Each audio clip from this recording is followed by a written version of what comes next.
ಈ ಬಾರಿ ಮಳೆ ಕಡಿಮೆಯಾಗಿ ನೀರಿನ ಅಭಾವ ಎದುರಾಗಲಿದೆ. ಅಣೆಕಟ್ಟುಗಳಲ್ಲಿ ಈಗಾಗಲೇ ನೀರು ಸಂಗ್ರಹಕ್ಕೆ ಕ್ರಮ ವಹಿಸುವುದು ಒಳ್ಳೆಯದಾಗಿದೆ. ಉಡುಪಿಯಲ್ಲಿ ಮಳೆ ಕೊರತೆಯಿಂದಾಗಿ ಬರ ನಿರ್ವಹಣೆಗೆ ಸಿದ್ಧತೆ ಬೇಕಾಗಿದೆ. ಮಳೆ ಕೊರತೆಯಾದರೆ ಭವಿಷ್ಯದಲ್ಲಿ ಬರ ಎದುರಾಗುವುದು ಖಂಡಿತ ಎಂದು ಕೃಷಿಕರು ಈಗಾಗಲೇ ಆತಂಕವನ್ನ ವ್ಯಕ್ತಪಡಿಸ್ತಾ ಇದ್ದಾರೆ. ಮಳೆಗಾಲದಲ್ಲಿ ಸಾಕಷ್ಟು ಮಳೆಯಾದರೂ ನೀರು ಸಮುದ್ರ ಸೇರದಂತೆ ತಡೆಯೊಡ್ಡಿ ಸಂಗ್ರಹಿಸಬೇಕಾಗಿದೆ. ಜಿಲ್ಲೆಯಲ್ಲಿ 1500ಕ್ಕೂ ಅಧಿಕ ಕಿಂಡಿ ಅಣೆಕಟ್ಟುಗಳು ಇವೆ. ಮಳೆಗಾಲದಲ್ಲಿ ಕಿಂಡಿ ಅಣೆಕಟ್ಟುಗಳ ಬಾಗಿಲು ತೆರವು ಮಾಡಲಾಗ್ತಾ ಇದೆ. ಆದ್ದರಿಂದ ಈ ಬಾರಿ ಅವಧಿಗೂ ಮುನ್ನ ಗೇಟ್ ಅಳವಡಿಸುವಂತೆ ರೈತರು ಒತ್ತಾಯಿಸ್ತಾ ಇದ್ದಾರೆ. ಕುರ್ಕಾಲಿನ ರೈತರು ಕಳೆದ 20 ವರ್ಷಗಳಿಂದ ನೀರು ಸಂಗ್ರಹಿಸಲು ಯತ್ನಿಸ್ತಾ ಇದ್ದಾರೆ. ಅಧಿಕಾರಿ ವರ್ಗದವರು ಈ ಬಗ್ಗೆ ವಿಶೇಷವಾದ ಆದ್ಯತೆಯನ್ನ ನೀಡಿ ಡ್ಯಾಂ ಮಾಡಿ ಕೊಟ್ಟಿದ್ದಾರೆ. ಆದರೆ ನೀರು ಸಂಗ್ರಹಿಸಲು ಕ್ರಮವನ್ನ ವಹಿಸಬೇಕು ಅಂತ ರೈತರು ಆಗ್ರಹಿಸಿದ್ದಾರೆ. ಈಗಲೇ ಒಂದೊಂದು ಹಲಗೆ ಇಡ್ಬೋದು.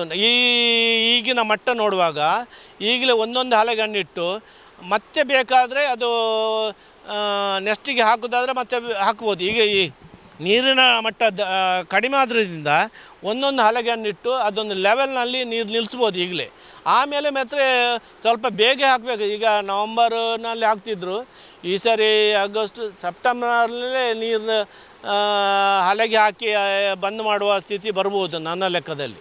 ಮತ್ತು ನಮಗೆ ಅಣೆಕಟ್ಟದ ಏನಂದರೆ ಒಂದು ನಮ್ಮ ಕುರ್ಕಾಲಿಗೆ ಹೋಗುವಂಥ ಒಂದು ಚಾನಲ್ ಇತ್ತು, ಅದನ್ನು ಇವರು ಬಂದ್ ಮಾಡಿ ನಮಗೆ ಚಾನಲ್ನಲ್ಲಿ ನೀರು ಹೋಗೋದು ಹಾಗೆ ಮಾಡಿದ್ದಾರೆ. ಆ ಸೈಡಿಗೆ ನಮ್ಮ ಕುರ್ಕಾಲ ಪಾಂಡಿಘಟ್ಟ ಅಂತ ಹೇಳ್ತೇವೆ ನಾವು, ಅಲ್ಲೊಂದು ಚಿಕ್ಕ ಅಣೆಕಟ್ಟು ಉಂಟು. ಅಲ್ಲಿ ಒಂದು ಚಿಕ್ಕ ಅಣೆಕಟ್ಟು ಮಾಡಿದ್ದಾರೆ, ಹಲಗೆ ಎಲ್ಲ ಕೊಟ್ಟು ಮಾಡಿದ್ದಾರೆ. ಈಗ ಅಲ್ಲಿ ಹೆಚ್ಚಿಗಾದ್ರೆ ಅಲ್ಲಿ ಕೂಡ ಹೋಗ್ತದೆ ಅಲ್ಲಿ ಆ ಸೈಡ್ನಲ್ಲಿ. ಆದ್ದರಿಂದ ನೀವು ಕೂಡಲೇ ಇದರ ಬಗ್ಗೆ ಒಂದು ಗಮನ ಕೊಟ್ಟು ಎಲ್ಲ ಅಧಿಕಾರಿ ವರ್ಗದವರು ನಮ್ಮ ಪಂಚಾಯತ್ನಲ್ಲಿ ಒಂದು ಮೀಟಿಂಗ್ ಕರೆದು ಎರಡೂ ಗ್ರಾಮದವ್ರನ್ನ ಕರಿಬೇಕು ಈ ಬಗ್ಗೆ.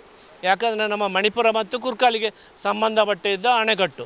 ಆದ್ದರಿಂದ ಅಲ್ಲಿ ಒಂದು ಕರೆದು MLA ಅವರು, ಅಧಿಕಾರಿ ವರ್ಗದವರು ಎಲ್ಲವರು ನಮ್ಮ ಪಂಚಾಯತ್ನಲ್ಲಿ ಒಂದು ಮೀಟಿಂಗ್ ಕರೆದು ಅದರ ಬಗ್ಗೆ ಚರ್ಚೆ ಮಾಡಿ, ರೈತರನ್ನು ಕರೆದು ಚರ್ಚೆ ಮಾಡಿ ಅದರ ಬಗ್ಗೆ ಒಂದು ತೀರ್ಮಾನ ತಗೊಳ್ಬೇಕಂತ ನಿಮ್ಮಲ್ಲಿ ನಾನು ಕೇಳ್ಕೊಳ್ತಿದ್ದೆ. ಇನ್ನು ಸಮುದ್ರ ಸೇರುವ ವೇಳೆ ನದಿ ನೀರು ಉಪ್ಪು ನೀರಾಗಿ ಬದಲಾಗುತ್ತೆ.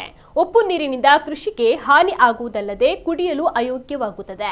ಅಣೆಕಟ್ಟಿಗೆ ಗೇಟ್ ಹಾಕಿದರಷ್ಟೇ ಸಿಹಿ ನೀರು ಸಂಗ್ರಹವಾಗುತ್ತದೆ. ಸಿಹಿ ನೀರಿನ ಸಂಗ್ರಹಕ್ಕೆ ಮುಂದಾಗಬೇಕು ಅಂತ ಜಿಲ್ಲಾ ಪಂಚಾಯತ್ ಸೂಚಿಸಿದೆ.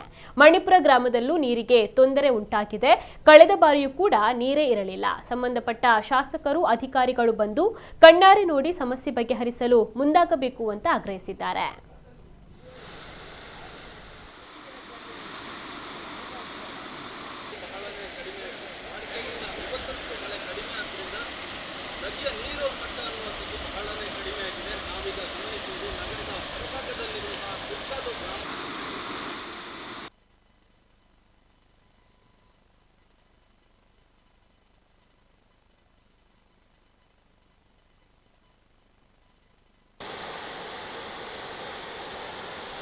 ಮಣಿಪುರ ಗ್ರಾಮದಲ್ಲಿ ನಮಗೆ ಭಾಳ ತೊಂದರೆಯಾಗಿದೆ. ಕುಡಿಯುವ ನೀರಿಗೆ ಮತ್ತು ಇಲ್ಲಿ ಸ್ನಾನ ಮಾಡುವ ನೀರಿಗೆ ಇದಕ್ಕೆಲ್ಲ ಭಾಳ ತೊಂದರೆ ಆಗಿದೆ.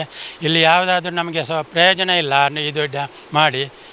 ಆದ್ದರಿಂದ ನೀವು ಆದಷ್ಟು ಬೇಗ ನಮಗೆ ಸ್ವಲ್ಪ ಸಹಾಯ ಮಾಡಿ ಇದು ಮಾಡಬೇಕು, ಸಹಕರಿಸಬೇಕು. ಎಲ್ಲ MLA ಅವರೆಲ್ಲ ಬಂದು ಸೇರಿ ಇದು ನೋಡಿ, ಇಲ್ಲಿ ಬೇಕಾದರೆ ಬಂದು ಮಳೆಗಾಲಕ್ಕೆ ಬಂದು ನೋಡಿ. ಈ ಸಲ ಸೀಸನ್ನಲ್ಲಿ ಇಲ್ಲಿ ನೀರೇ ಇರಲಿಲ್ಲ. ಎಲ್ಲ ಮೊನ್ನೆಯಿಂದ ಮಳೆ ಬಂದ ಮೇಲೆ ಸ್ವಲ್ಪ ನೀರಾಯಿತು. ಇಲ್ಲ ಎಲ್ಲ ಬಂಡೆ ಕಲ್ಲೆಲ್ಲ ಮೇಲೆ ಬಿದ್ದುಬಿಟ್ಟಿದೆ. ಅಷ್ಟರಿಂದ ಇಲ್ಲಿ ನೀರು ನಮಗೆ ಭಾಳ ತೊಂದರೆ ಆಗಿದೆ. ಆದ್ದರಿಂದ ನೀವೆಲ್ಲ ದಯಮಾಡಿ ನಮಗೆಲ್ಲ ಸಹಕರಿಸಬೇಕು.